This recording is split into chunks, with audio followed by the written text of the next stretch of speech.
Bonjour à tous. Dans cette vidéo, je vais corriger l'exercice numéro 7 de la feuille que je vous ai envoyée cette semaine. Avant de démarrer la correction de cet exercice, nous allons commencer par faire un rappel sur les structures électroniques des atomes.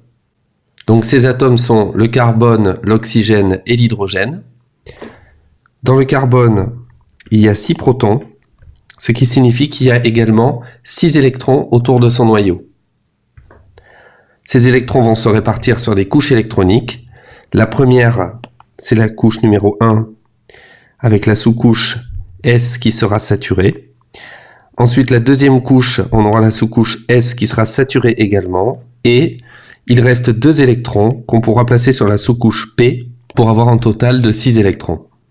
L'oxygène comporte 8 protons, donc 8 électrons également, ce qui veut dire qu'on aura la couche numéro 1 qui sera pleine, et la sous-couche 2S saturée, et sur la sous-couche 2P, il restera 4 électrons. Et enfin, l'hydrogène. L'hydrogène comporte qu'un seul proton, donc qu'un seul électron également. Il y aura seulement la sous-couche 1S qui portera un seul électron. Alors, dans la première question, on nous demande de représenter la formule développée associée à la formule brute CH4O. Donc je vais appliquer la méthode que j'ai donnée dans le cours.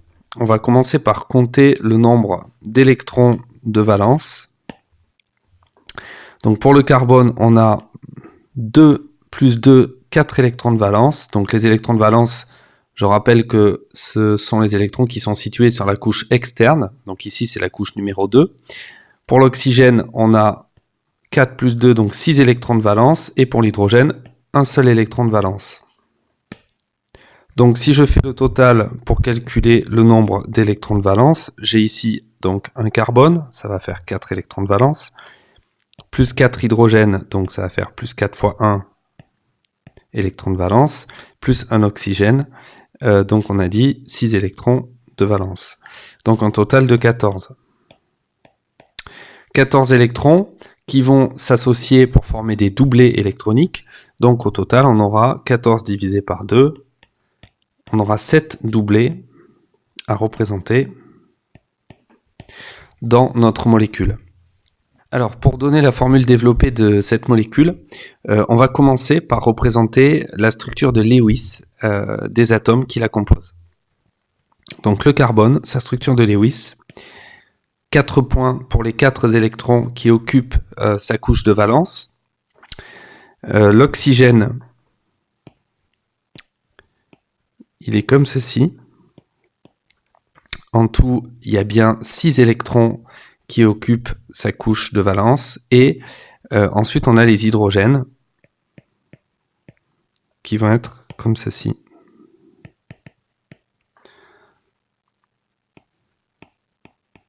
Voilà. Alors, je vais représenter maintenant en rouge la formation des liaisons de covalence qui va s'établir entre les atomes. Donc une liaison de covalence, c'est la mise en commun de 2 électrons. Et on va avoir des liaisons de covalence qui vont se former comme ceci. Alors ici, on a des doublés liants.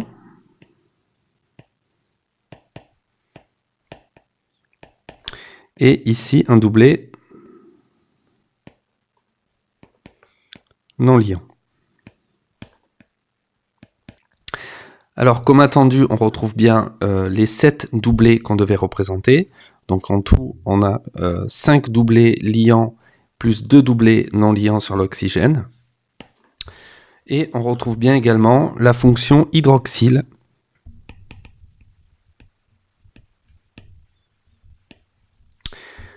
qui est caractéristique donc de la famille des alcools.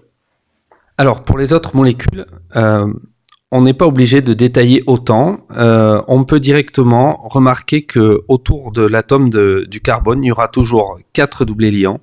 Autour d'un atome d'oxygène, il y aura toujours 2 doublés liants et 2 non liants. Et autour des atomes d'hydrogène, on aura toujours un seul doublé liant. Donc pour représenter les autres molécules, par exemple pour la 2, la formule brute C2H6O, On va quand même comptabiliser le nombre d'électrons de valence au total dans cette molécule. Donc on a dit que pour le carbone, donc ici il y a 2 carbones, on avait 4 électrons de valence. Pour l'hydrogène, ici il y en a 6, il n'y en a qu'un seul. Et pour l'oxygène, ici il n'y en a qu'un, on a 6 électrons de valence. Donc au total, on a 6 et 6, 12 et 8, 20 électrons de valence. Et donc, on va avoir 20 divisé par 2, 10 doublés à positionner sur cette molécule. Alors, on a 2 carbones, donc déjà on va les relier entre eux. Et on a également un oxygène qui devra faire partie d'une fonction hydroxyle, donc qui sera relié obligatoirement à un atome d'hydrogène. Ensuite, on a dit précédemment que les atomes de carbone devaient toujours avoir 4 doublés liants autour d'eux. Donc par exemple, le premier carbone ici, il a déjà un doublé, et je vais rajouter le nombre d'atomes d'hydrogène qu'il faut pour obtenir le bon nombre de doublés autour du carbone.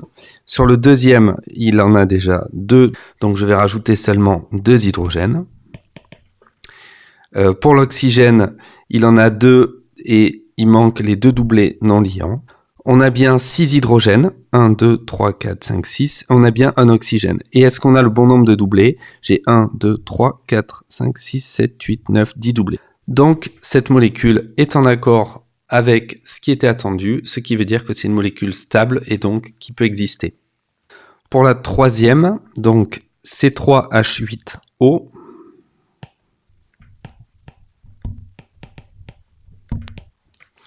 donc on nous dit qu'il y a 2 représentations possibles de cette molécule. Donc pour rappel, en seconde, vous avez vu que quand une molécule a la même formule brute, mais 2 formules semi-développées différentes, on appelle ça des molécules isomères.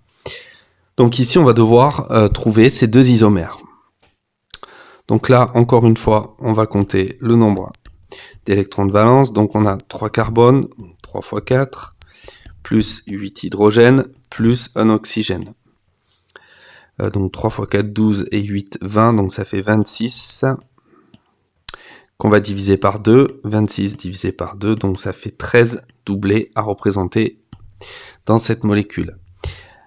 Donc on va représenter d'abord les atomes de carbone, donc on va les faire dans un premier temps alignés comme ceci, reliés à la fonction, toujours la fonction hydroxyle, puisqu'ici on a une molécule qui appartient à la famille des alcools.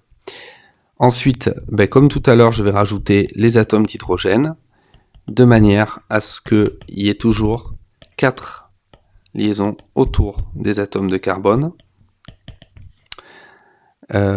Et déjà on va compter le nombre de liaisons, le nombre de doublés qu'on a dans cette molécule. Donc il y en a 1, 2, 3, 4, 5, 6, 7, 8, 9, 10, 11, 12, 13 avec les doublés non liants. Donc cette molécule est stable. Donc ça c'est une représentation possible. Et on peut en dessiner une deuxième, par exemple en imaginant ceci, que la fonction hydroxyle est portée par l'atome central. Et donc ici, je rajoute encore les atomes d'hydrogène manquants. Ici, j'ai déjà 3 doublés, donc il en manque un. Et ici, donc, je dois en représenter 3 de plus. Donc au total, j'ai bien 1, 2, 3, 4, 5, 6, 7, 8, 9, 10, 11 et 12, 13 avec les doublés non liants sur l'oxygène. Donc cette molécule est stable également. Voilà, donc j'espère que cette correction vous permettra de comprendre ou d'éclaircir les notions qui sont dans le cours et de pouvoir démarrer les autres exercices de la feuille. Si vous avez d'autres questions, n'hésitez pas à me contacter par la messagerie électronique. Au revoir et à bientôt.